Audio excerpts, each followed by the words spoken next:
অর্থ না বুঝে আপনি নাম জপ করুন, মন্ত্র জপ করুন, আধ্যাত্মিকতা পালন করুন, কর্মকাণ্ড করুন বা জীবনের যে কোনো জিনিস করুন, তিনটে জিনিস আপনার সঙ্গে হতে পারে। তারা অনেক উঁচু লেভেলে পৌঁছে গেছে, মনীষী, এবং এই সমস্ত ব্যক্তিদের উক্তিগুলোকে সাধারণত কোনো জায়গাতে দেখানো হয় না।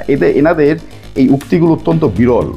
তো সেই মন্দিরে সেখানে খোদাই করে তার নাম লিখতে হবে পাথরের মধ্যে। একদম তার মন্দিরের ওই এক কোনায় নাম লিখে দিলে চলবে না, একদম মন্দিরের মেন পয়েন্টে, ঠিক যেন মন্দিরের যে গেটটা তার মাথার উপরে তাদের নাম লেখা থাকতে হবে খোদাই করে। একদম ভাবুন এদের কত বড় অহংবৃত্তি। তুই আমার মন্দিরে পর্যন্ত নিজের নামকে স্থাপন করতে চাইছিস, তুই কাকে পুজো করছিস তাহলে? নিজের অহংকারকে নাকি আমাকে? আরে স্বয়ং ভগবান শ্রীকৃষ্ণ যখন দুর্যোধনকে বোঝাতে পারেনি, তখন আমি আপনি কে? আর ওই সমস্ত ব্যক্তিরা যারা বলে যে জেহাদ চাই, বাকিরা সব কাফের, তাহলে আপনারা তাদের মধ্যে পার্থক্য কী? এই গল্পটা থেকে কি শিক্ষণীয় বিষয়বস্তু সেটার দিকে নজর দেবেন। গল্পটা হচ্ছে এরকম টাইপের যে এতে কি হয়, এতে মানুষ সাধারণত মানসিক রোগে রোগগ্রস্ত হয়ে ওঠে। যে কোনো আপনি মানসিক রোগের ডাক্তারের কাছে যেতে পারেন, যদি আমার কথা বিশ্বাস না হয়। সেখানে তারা নিজের সঙ্গে এমনভাবে কথা বলে ঠিক যেন মনে হবে তার সামনে কেউ দাঁড়িয়ে আছে, কিন্তু আসলে কেউ নেই।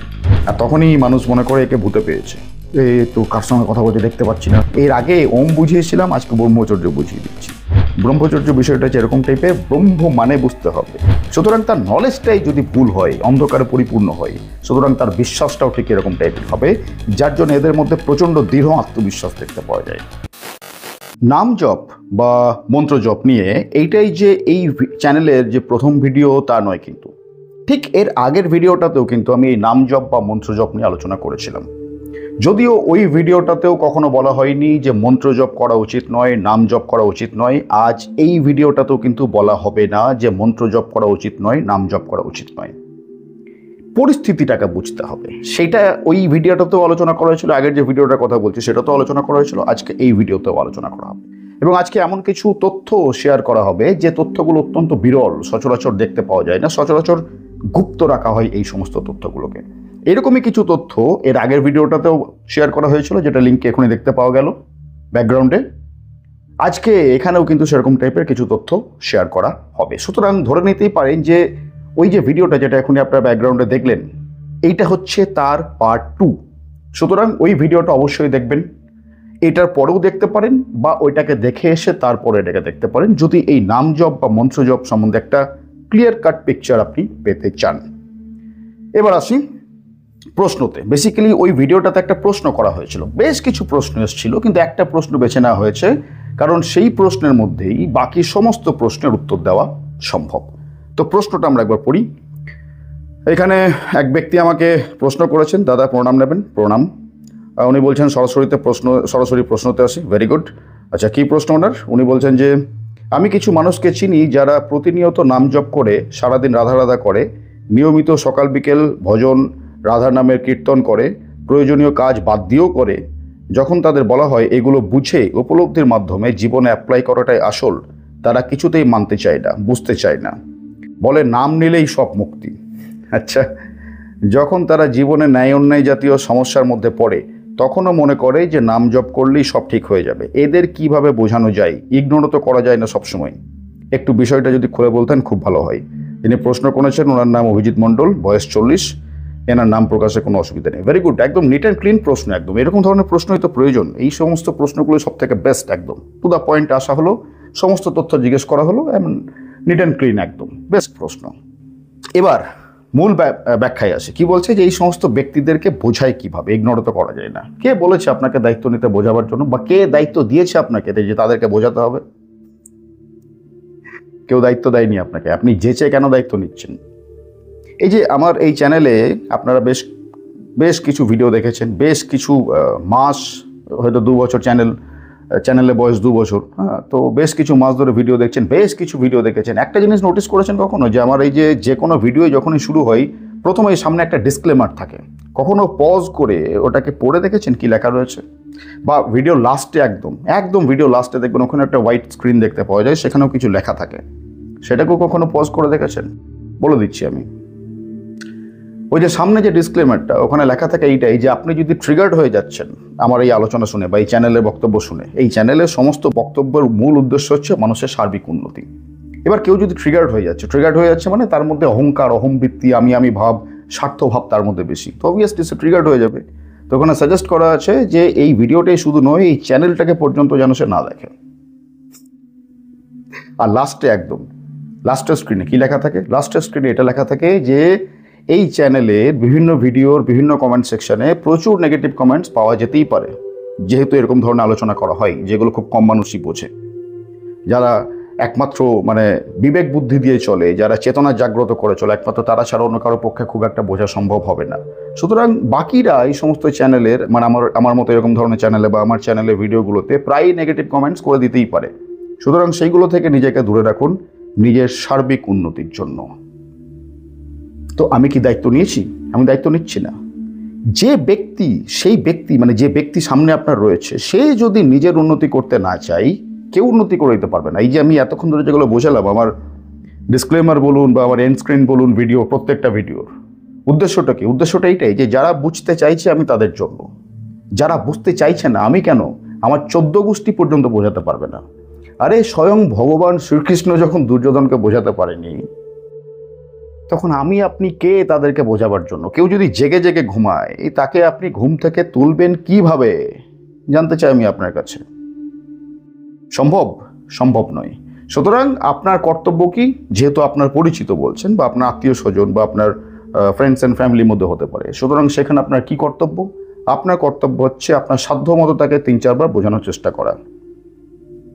যদি সে বুঝতে চায় তো ভেরি গুড, আর যদি বুঝতে না চাই তাহলে তার সঙ্গে সম্পর্ক ছেদ করুন না করুন, অ্যাটলিস্ট তার থেকে ডিস্টেন্স মেনটেন করুন। এটাকেই বলে দুর্যোধন বধ, এটাকেই বলে কৌরবদেরকে বধ করা। কৌরবদেরকে বধ করা মানে এরকম নয় যে আপনাকে আমি বলছি যে তীরধনুক বা বন্দুক নিয়ে লেগে যান, শুরু হয়ে যান, যারা আপনার বিরুদ্ধে যাচ্ছে তাদেরকে সব মেরে নাশ করে দিন। তাহলে আপনার আর ওই সমস্ত ব্যক্তিরা যারা বলে যে জেহাদ চাই, বাকিরা সব কাফের, তাহলে আপনারা তাদের মধ্যে পার্থক্য কী?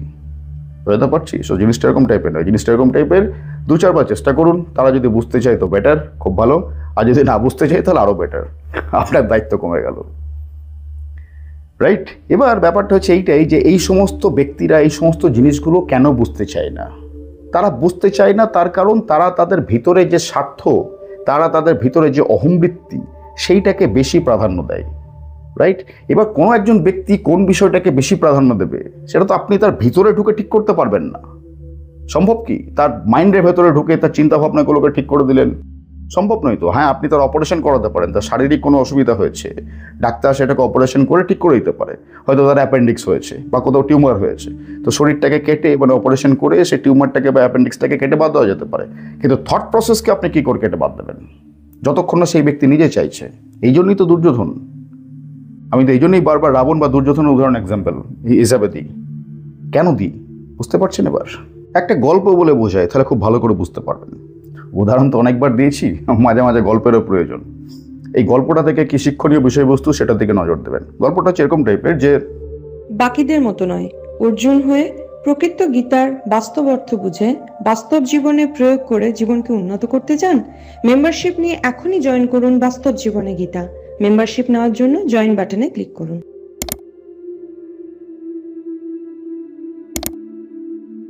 গল্পটা হচ্ছে এরকম টাইপের যে একজন ব্যক্তি, রাইট, কোন একজন ব্যক্তি সে কিছু পাখি ধরেছে, রাইট, বনে জঙ্গল থেকে কিছু পাখি ধরেছে এবং তাদেরকে খাঁচায় বন্দি করেছে, নিয়ে তাদেরকে বিক্রি করতে যাচ্ছে।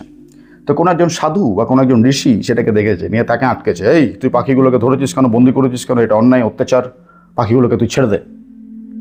তখন ওই লোকটা কী বলছে, হ্যাঁ আপনি বললেই ছেড়ে দেবো, এই করে আমার সংসার চলে, আমার পেট চলে, হ্যাঁ টাকা কে দেবে, আপনি টাকা দিন, আমি পাখিগুলোকে ছেড়ে দিচ্ছি, কোনো অসুবিধা নেই। তো ঋষি দেখলো যে পাখিগুলোকে শুধু ছেড়ে দিলে চলবে না, কারণ আবার তো কেউ না কেউ এরকম করে তাদেরকে খাঁচায় ধরে নিতে পারে। তো ঋষি কী বললো যে ঠিক আছে আমি টাকা দিয়ে দিচ্ছি। ঋষির কাছে যাইবা ছিল, একদম সমস্ত কিছু ঘটি বাটি বিক্রি করে পাখিগুলোকে ঋষি নিয়ে নিল, কিন্তু ছাড়লো না। তখন ওই লোকটা বলছে ঋষিকে যে হ্যাঁ তাহলে আপনি বুঝবেন নাকি? বলছে সেটা তো জানার কথা নয়, তুই চলে যায় এখান থেকে, আর কোনোদিন পাখি ধরবি না, রাইট।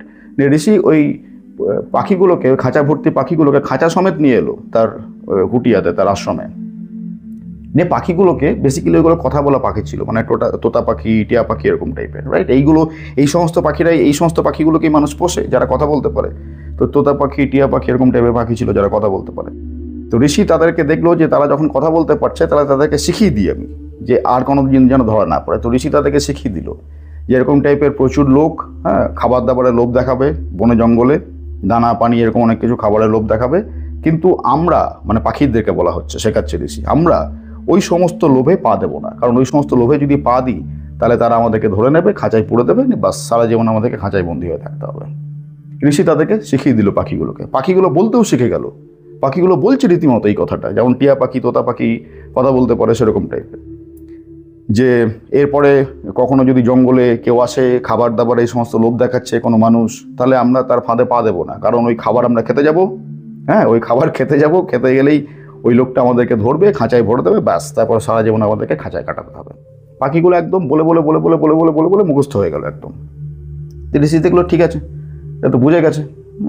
তো তারপর ঋষি তাদেরকে ছেড়ে দিল, দেখলো যে এরা বনে জঙ্গলে এই সমস্ত বারবার বলতে থাকবে, এদের দেখা দেখি বাকি পাখিরাও শিখে যাবে। ভালো কথা, পাখিগুলোকে ছেড়ে দেওয়া হচ্ছে, পাখিগুলোকে ছেড়ে দিয়েছে, পাখিগুলো জঙ্গলে চলেও গেছে, সেই বুলিয়ে আউড়েই যাচ্ছে যে লোক আসবে, কোনো একজন ব্যক্তি আসবে বা কিছু ব্যক্তি আসবে, দানা পানির লোভ দেখাবে, আমরা তাদের চক্করে পা দেবো না, আমরা তাদের সেই সমস্ত লোভে পা দেবো না, কারণ তাহলেই আমাদেরকে তারা ধরবে এবং খাঁচায় পড়ে দেবে এবং সারা জীবন আমরা খাঁচায় পড়তে থাকবো। আবার জঙ্গলে কিছু এসছে ওই পাখি ধরা, যারা পাখিদেরকে ধরে খাঁচায় পড়ে, তো সে পাখিগুলো বলেই যাচ্ছে, ওই যে কথাটা বলছে পাখিটা, যেটা ঋষি শিখিয়ে দিয়েছে, ওইটা বলতে বলতে ওই দানা পানির লোভ দেখানো হলো, সেই লোকটা আবার দানা পানি দেখালো, সেই পাখিগুলো চলে এলো, সেই দানা খাচ্ছে, ওখানেই ফাঁদ পাতা রয়েছে পাখিটাকে ধরার। ওই পাখিগুলো দানা খেতে খেতে বলছে একটা লোক আসবে জঙ্গলে বা কিছু লোক আসবে জঙ্গলে, হ্যাঁ তো তারা আমাদেরকে লোভ দেখাবে, কিন্তু সেই লোভে আমরা পা দেবো না, কারণ পা দিলেই আমাদেরকে ধরবে, খাঁচায় ভরবে এবং আমাদেরকে সারা জীবন তারপরে খাঁচায় বন্দি থাকতে হবে। ওই কথাটা বলতে বলতে পাখিগুলো ওই দানাটা খাচ্ছে, লোভের দানা, যেগুলো ওই পাখি ধরা যেটা দিয়ে যে লোকটা পাখি ধরতে এসছে সেই দানাগুলো যেগুলো ছড়িয়ে রেখেছে, বলতে বলতে পাখিরা ওগুলো খাচ্ছে। যথারীতি তারা ফাঁদে পা দিয়ে ফেললো, ধরা পড়ে গেল। ওই লোকটা সেই পাখিগুলোকে খাঁচার মধ্যে আবার ভরলো এবং আবার বিক্রি করতে নিয়ে আসছে। তখনও পাখিগুলো বলছে জঙ্গলের মধ্যে একটা লোক আসবে বা কিছু লোক আসবে, তারা আমাদেরকে দানা পানি দেবে, আমরা সেই সমস্ত লোভে পা দেবো না, কারণ পা দিলে সেই লোকটা আমাদেরকে ধরবে এবং খাঁচায় পড়ে দেবে, তারপর সারা জীবন আমাদেরকে জঙ্গলে থাকতে হবে। কি বুঝতে পারলেন এই গল্পটা থেকে? এই গল্পটা থেকে যেটা বোঝা যাচ্ছে সেটা হচ্ছে এইটাই, যে অর্থ না বুঝে কোনো জিনিসকে যদি করা হয়, যে কোনো কাজ করুক না মানুষ, সে মন্ত্র জপ হোক বা যে কোনো কাজ হোক, জীবনের যে কোনো কাজ যদি অর্থ না বুঝে মানুষ করে, তাহলে ঠিক এই পাখিগুলোর মতোই মানুষদের অবস্থা হবে।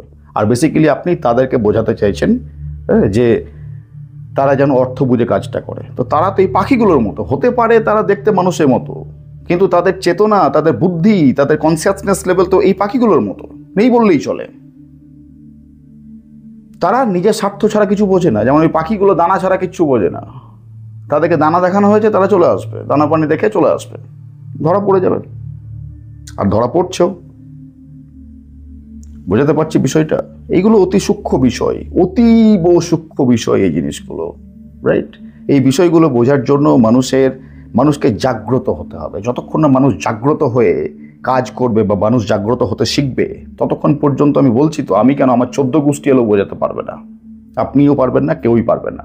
চলুন আপনি আমার 14 গোষ্ঠী, আপনার 14 গোষ্ঠী বাদ দিয়ে নিকুচি করেছেন। কিছু নামি দামি ব্যক্তিদের উক্তি দেখাচ্ছি আপনাদেরকে। নামি দামি ব্যক্তি, মানে রীতিমতো তারা অনেক উঁচু লেভেলে পৌঁছে গেছে, মনীষী, এবং এই সমস্ত ব্যক্তিদের উক্তিগুলোকে সাধারণত কোনো জায়গাতে দেখানো হয় না। এনাদের এই উক্তিগুলো অত্যন্ত বিরল। আমি এর আগের ভিডিওতে এই সমস্ত ব্যক্তিদের নাম করেছিলাম, কিন্তু তাদের উক্তিগুলো কখনো বলিনি। আজকে উক্তিগুলো দেখাচ্ছি আপনাদেরকে, রাইট? এবং আমি চাই না যে কোনো রকমভাবে ভুল উক্তি হয়ে যাক, তবে সেই জন্য সেগুলোকে দেখে দেখে বলছি, একদম ওয়ার্ড বাই ওয়ার্ড বলবো, স্ক্রিনেও আপনারা দেখতে পাবেন, রাইট? তো প্রথমে আমি আসি জেদ্দ কৃষ্ণমূর্তি কি বলছেন? উনি বলছেন যে শব্দের যান্ত্রিক পুনরাবৃত্তি মনকে নিস্তেজ করে। সত্যের উপলব্ধি করতে হলে মনকে তাজা ও সচেতন থাকতে হয়। আদি শঙ্করাচার্য কি বলছেন? মন্ত্র জপে শক্তি আছে, তবে তার প্রকৃত ফল পেতে হলে মন্ত্রের অর্থ ও সত্যকে উপলব্ধি করতে হবে। শুধু যান্ত্রিক জপ মুক্তি দেয় না, বরং জ্ঞান অর্থাৎ ব্রহ্মবোধ অপরিহার্য। আচ্ছা, গৌতম বুদ্ধ কি বলছেন? কোনো মন্ত্র বা আচার যদি অচেতনভাবে করা হয় তবে তা অবিদ্যা। স্বামী বিবেকানন্দ কি বলছেন? যদি নাম জপ যান্ত্রিক হয় তবে তার বিশেষ ফল নেই, ভক্তি ও অর্থ বোঝা চাই। রামকৃষ্ণ পরমহংসদেব কি বলছেন? উনি বলছেন যে অজ্ঞ মানুষ যদি সরল বিশ্বাস নিয়ে নাম জপ করে তাতে কল্যাণ হয়, তবে উচ্চ স্তরের সাধকের জন্য শুধু যান্ত্রিক জপ যথেষ্ট নয়, সেখানে ভক্তি ও উপলব্ধি প্রয়োজন। এই একই বিষয় আমি গত ভিডিওতে বলেছিলাম। দেখুন, এখানেও কিন্তু কেউ নাম জপের কোনো বিরোধিতা করছে না, প্রত্যেকেই বলছে যে নাম জপ করুন। আগের ভিডিওটাতে আমি একই কথা বলেছিলাম, নাম জপ করুন, যে কোনো মানুষ করতে পারে, বরং করা উচিত, কিন্তু অর্থ না বুঝে নয়। এবং তারপরে ঋষি অরবিন্দ কি বলছেন যে শ্রী অরবিন্দ কি বলছেন যে মন্ত্র জপ হলো এক ধরনের শক্তির আহ্বান, কিন্তু যদি সেটা অর্থ না বুঝে হয় তবে গভীর রূপান্তর ঘটায় না। মন্ত্রের অর্থ, তার ভাব আর চেতনাকে জাগ্রত করা জরুরি। ওশো, যার নাম হচ্ছে রজনীশ, আসল নাম হচ্ছে রজনীশ, শ্রী রজনীশ, তাকে সবাই ওশো নামে চেনে। বেঁচে নেই যদিও ভদ্রলোক, আমি যদি ভুল না করছি 1980-র দশকে বোধহয় উনি শরীর ত্যাগ করে ফেলেছেন। কিন্তু একজন তার্কিক দার্শনিক, ওনার মতো তার্কিক দার্শনিক সচরাচর দেখা যায় না। ওনার কথাগুলো ঠিক এরকমভাবে মানুষের অহমে লাগে। তো দেখুন ওশো কি বলছে। ওশো বলছে যে অর্থ না বুঝে অচেতনভাবে যদি কেউ মন্ত্র জপ করে তবে তা এক ধরনের হিপনোসিস বলতে ওই যে হিপনোটাইজ করে, দেখেছেন হিপনোটাইজ? অর্থাৎ এবার তুমি যা বলবে আমি তাই করব, আমি তোমার বসের মধ্যে চলে এসেছি, এরপরে তুমি যা বলবে, যেরকমভাবে বলবে, যেদিকে বলবে আমি ঠিক সেরকমভাবে সেই দিকে সেরকমভাবেই করবো, হিপনোটাইজ করে দেওয়া। তো ওশো কি বলছে যে অর্থ না বুঝে অচেতনভাবে যদি কেউ মন্ত্র জপ করে তবে তা এক ধরনের হিপনোসিস। এতে মানুষ সাময়িক শান্তি পায়, কিন্তু সচেতনতা বাড়ে না, বরং চেতনা অবচেতন স্তরে ঢেকে যায়। কি বুঝলেন? এখানে কিন্তু কেউই মন্ত্র জপের বিরোধিতা করছে না, একজনও কিন্তু মন্ত্র জপের বিরোধিতা করলো না।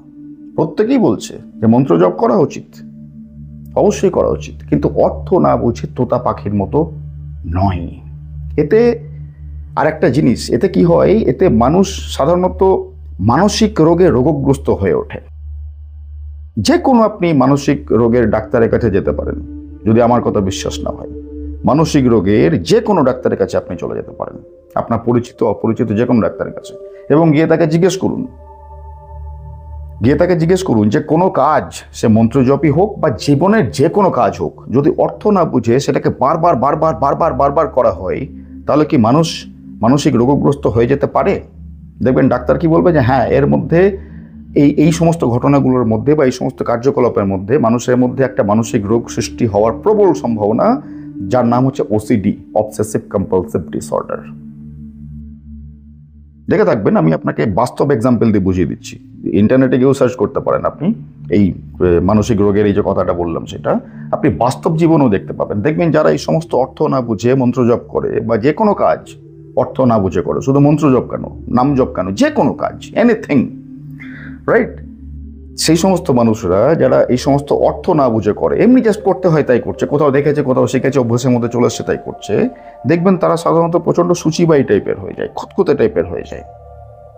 এটাকেই তো বলে ওসিডি, অবসেসিভ কম্পালসিভ ডিসঅর্ডার।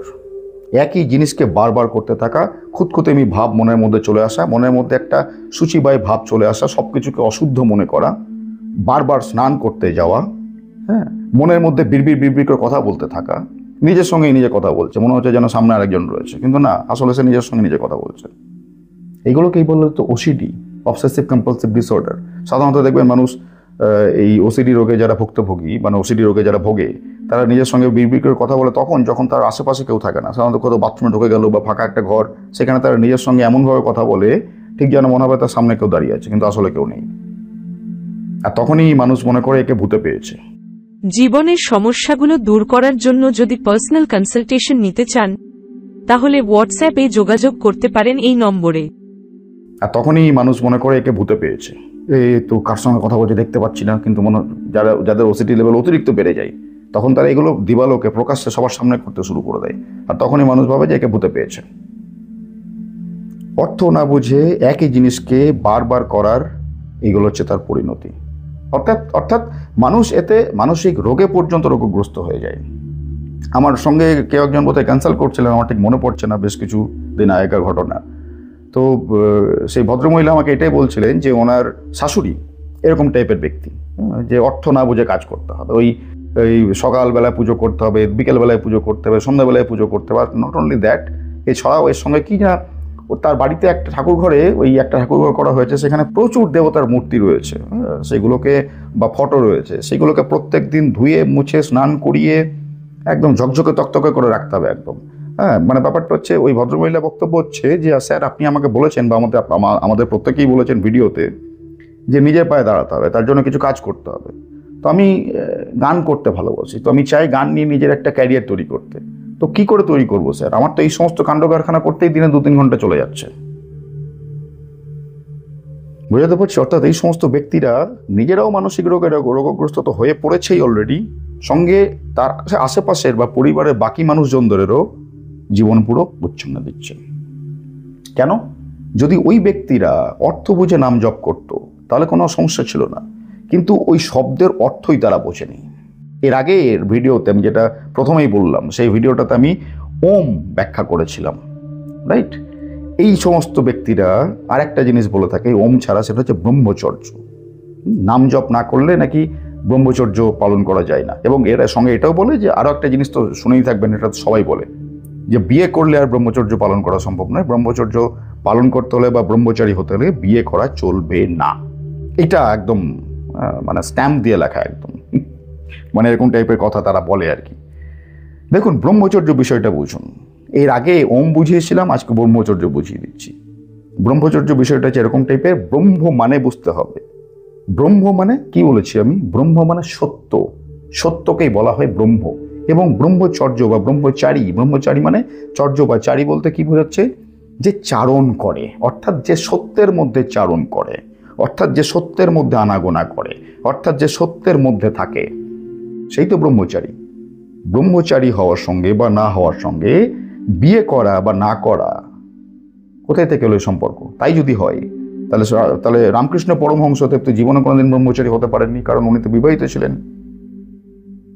বুঝাতে পারছি কিরকম ভাবে অর্থ না বুঝে মানুষ এই সমস্ত কাজগুলো করে, এবং কিরকম ভাবে শব্দগুলো বা বাক্যগুলো বা এই সমস্ত বিষয়গুলোর পুরোপুরি অর্থ পাল্টে দিচ্ছে, একদম টোটাল পাল্টে দিচ্ছে, যার জন্যে মানুষ নিজেও অন্ধকারে থাকছে এবং সঙ্গে ওই পরিবারের বাকি মানুষদেরও জীবন পুরো অন্ধকারে ঠেলে দিচ্ছে। আর অহংকার বোধ এদের মধ্যে টইটুম্বুর একদম, মানে উপচে পড়ছে একদম। এরা সাধারণত দেখবেন ওই নাম লিখতে প্রচণ্ড ব্যস্ত, এরা নিজের নাম চারিদিকে ছড়িয়ে দিতে প্রচণ্ড ব্যস্ত, এত বেশি তাদের নিজের প্রতি অহংকার। কোনো মন্দিরে ধরুন দান ধ্যান করছে, হ্যাঁ, ধরুন কোনো একটা মন্দির তৈরি করে দিল, বা কোনো একটা মন্দির হয়তো জীর্ণ হয়ে গেছে, ভেঙে চুরে গেছে, তা রিপেয়ার করিয়ে দিল, তো সেই মন্দিরে সেখানে খোদাই করে তার নাম লিখতে হবে পাথরের মধ্যে, একদম নাম লিখতে তারা মানে ব্যস্ত, এত বেশি তাদের মধ্যে অহংবোধ। এবং এরকম তো প্রচুর আছে, দেখতে পাবেন যে তারা মন্দিরের ওই এক কোনায় নাম লিখে দিলে চলবে না, একদম মন্দিরের মেন পয়েন্টে, ঠিক যেন মন্দিরের যে গেটটা তার মাথার উপরে তাদের নাম লেখা থাকতে হবে খোদাই করে একদম। ভাবুন এদের কত বড় অহংবৃত্তি। ভগবান তো কথা বলেন না, ভগবান তো স্থূল অর্থে কোনোদিন সামনে এসে আমাদের সঙ্গে কথা বলেন না। আমি মাঝে মাঝে ভাবি যদি এটা হতো তাহলে খুব ভালো হতো। তাহলে ওই ভগবান হয়তো এসে তাকে বলতো যে তোর মধ্যে এত অহংকার, হ্যাঁ, তুই আমার মন্দিরে পর্যন্ত নিজের নামকে স্থাপন করতে চাইছিস, তুই কাকে পুজো করছিস তাহলে? নিজের অহংকারকে নাকি আমাকে? ভাবুন, এই সমস্ত ব্যক্তিরা এরকম টাইপের অহংকারের টইটুম্বুর হয়ে পড়ে, কারণ অজ্ঞানতার মধ্যে একটা গুণ রয়েছে, এবং গুণটা হচ্ছে এইটাই যে ওই ব্যক্তি যে কাজটা করছে সেই কাজটার প্রতি তার এত বেশি গভীর বিশ্বাস যে বলে বোঝানো সম্ভব নয়। এবং বিশ্বাস, আমি এর আগেও বলেছি, বিশ্বাস আসে নলেজ থেকে। সুতরাং তার নলেজটাই যদি ভুল হয়, অন্ধকারে পরিপূর্ণ হয়, সুতরাং তার বিশ্বাসটাও ঠিক এরকম টাইপের হবে, যার জন্য এদের মধ্যে প্রচণ্ড দৃঢ় আত্মবিশ্বাস দেখতে পাওয়া যায়। হয় এরকম হতে পারে, আর না হলে যেরকম বললাম ওই মানসিক রোগগ্রস্ত হয়ে যেতে পারে, ওসিডির একটা এক্সাম্পল দেখাই আপনাকে, রাইট? বা এই সমস্তভাবে যারা মানে ওসিডি ইন দ্য সেন্স, মানে কি বললাম, যারা অর্থ না বুঝে কাজ করে, অর্থ না বুঝে কোনো কাজ যারা করে, হ্যাঁ, তারা কীরকম টাইপের হয়ে যায়, তাদের অ্যাক্টিভিটি কীরকম টাইপের হয়ে যায়। একটা লাইভ এক্সাম্পল দিচ্ছি, দেখুন, তাহলে আপনি খুব ভালো করে বুঝতে পারবেন। ইন্টারনেটে সার্চ করলে আশেপাশে দেখলে তো প্রচুর দেখতে পাবেন, আমি তো প্রচুর মানুষের সঙ্গে ইন্টারাক্ট করি, তো তারই এক্সাম্পল দেখাচ্ছি, দেখুন বুঝতে পারবেন, রাইট? এটা শুনুন মন দিয়ে, আমি চালাচ্ছি একটা ভিডিও চালাচ্ছি, কিন্তু ভিডিওটা দেখার দরকার নেই, কারণ একটা ভয়েস নোট, শুধু মন দিয়ে শুনুন। হ্যালো স্যার, আপনাকে একটা কথা জিজ্ঞাসা করার ছিল। আমি একটা কথা বুঝতে পারছি না যে আমাদের মাইন্ডের যে বুদ্ধি আর যে মনের বুদ্ধি কি একই নাকি আলাদা? মাইন্ডের বুদ্ধি আর মনের বুদ্ধি এটা কি ডিফারেন্ট নাকি একই? এইটা এই ব্যক্তি বুঝতে পারছে না। বুঝতে পারছেন যে অন্ধের মতো কাজ করলে, যে কোনো কাজ, শুধু মন্ত্র জপ বা নাম জপ এরকম নয়, আমি কি বলছি, যে কোনো কাজ জাগ্রতভাবে না করলে মানুষের চিন্তাভাবনার স্তর কত নিচে নেমে যেতে পারে, রাইট? সেটা বুঝতে পারছেন।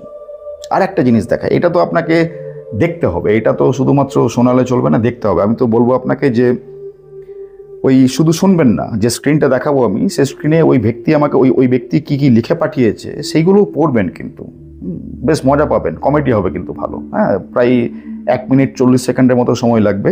হ্যাঁ, শুনুন আর দেখুন, মানে শুনুন আর জিনিসগুলোকে দেখুন, আর স্ক্রিনটাকে রোটেট করে নেবেন, রাইট? মোবাইলের স্ক্রিন দেখাবো তো রোটেট করে নিলে দেখতে সুবিধা হবে। দেখুন এবার।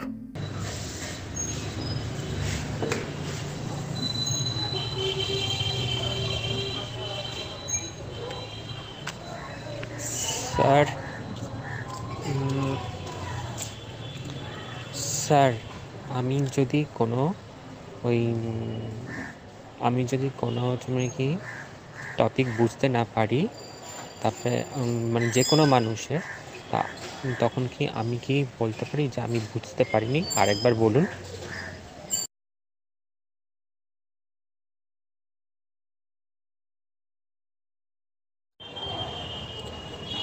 ধরুন কোনো অজানা টপিক কিছুই বুঝতে পারছি না, তখন তার ব্যাপারে বলতে চাইছি। প্লিজ বলুন, প্লিজ বলুন।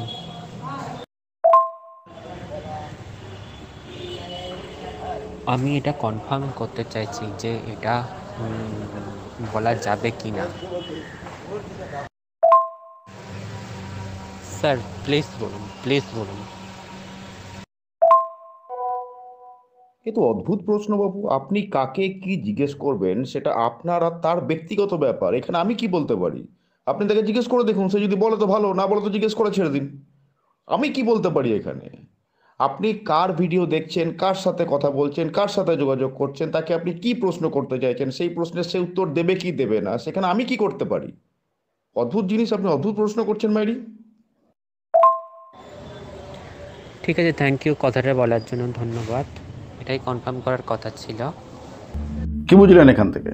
যে অর্থ না বুঝে যে কাজটাই বা মানুষ করছে, যে কোনো কাজই হোক না কেন, নট অনলি নাম জপ বা মন্ত্র জপ, যে কোনো কাজ অর্থ না বুঝে যদি মানুষ করতে থাকে এরকমভাবেই, তাহলে তার স্ট্যান্ডার্ড কোথায় নেমে যেতে পারে বুঝতে পারছেন? আপনার সঙ্গে হতে পারে, যে কোনো ব্যক্তির সাথে হতে পারে, যে কোনো মানুষের সাথে হতে পারে। সুতরাং এই সম্পূর্ণ আলোচনাটাকে যদি আমরা ডিস্টার্ব করতে চাই আর তার সারসংক্ষেপ বের করতে চাই, তাহলে কি দাঁড়াচ্ছে? যে অর্থ না বুঝে আপনি নাম জপ করুন, মন্ত্র জপ করুন, আধ্যাত্মিকতা পালন করুন, কর্মকাণ্ড করুন, বা জীবনের যে কোনো জিনিস করুন, 3টে জিনিস আপনার সঙ্গে হতে পারে।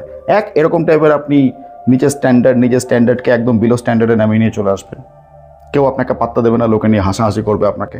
বা আপনি মানসিক রোগী হয়ে যেতে পারেন, ওসিডি, অবসেসিভ কম্পালসিভ ডিসঅর্ডার। বা আপনার মধ্যে অহংকার বোধ টইটুম্বুর হয়ে যেতে পারে, অ্যারোগেন্ট হয়ে যেতে পারেন আপনি।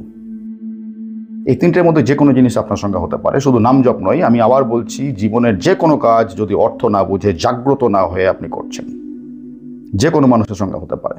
আর নাম জপ তার অর্থ কি, তার অর্থ কি করে রিয়েলাইজ করবেন, রাইট? সেই অর্থ রিয়েলাইজ করতে হলে আপনি যে মন্ত্রই বা জপ করছেন, সেই মন্ত্র অর্থ বুঝে সেই অর্থটাকে আপনাকে জীবনে প্রতিস্থাপন করতে হবে। এবং তারপরে সেই প্রতিস্থাপন করার পর আপনি যেরকমভাবে কর্ম করবেন, সেই কর্ম হচ্ছে বেসিক্যালি আপনার নাম জপ। অর্থাৎ আপনাকে নাম জপ বেসিক্যালি মুখেই যে করতে হবে তার কোনো মানে নেই, এটা তো বাহ্যিক বিষয়বস্তু। আসল বিষয়বস্তু কোনটা? আসল বিষয়বস্তু হচ্ছে আপনার কর্ম আপনার নাম জপ করবে। আপনি কেন বলবেন মুখে যে আপনি কি করছেন না করছেন? আপনার কর্ম কথা বলবে। এবং তারপরে এরকম অবস্থায় পৌঁছানোর পর কোনো ব্যক্তি নাম জপ করুক আর না করুক, মন্ত্র জপ করুক বা না করুক, কিছু যে আসে না, একই বিষয়বস্তু।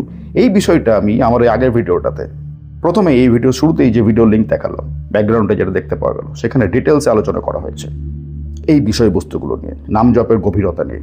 সুতরাং আবার বলে দিচ্ছি, ওই ভিডিওটা অবশ্যই দেখবেন যদি এই বিষয়ে আরও বিস্তারিতভাবে জানতে চান। সুতরাং মূল বক্তব্য হচ্ছে এইটাই, যে অন্ধের মতো কোনো কাজ নয়, জাগ্রত হয়ে করতে হবে, নিজের চেতনাকে জাগ্রত করাতে হবে, নিজের কনসিয়াসনেস লেভেলকে উচ্চমানে নিয়ে যেতে হবে।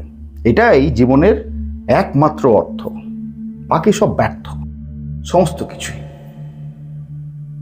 বাকিদের মতো নয়, অর্জুন হয়ে প্রকৃত গীতার বাস্তব অর্থ বুঝে বাস্তব জীবনে প্রয়োগ করে জীবনকে উন্নত করতে চান? মেম্বারশিপ নিয়ে এখনই জয়েন করুন বাস্তব জীবনে গীতা। মেম্বারশিপ নেওয়ার জন্য জয়েন বাটনে ক্লিক করুন।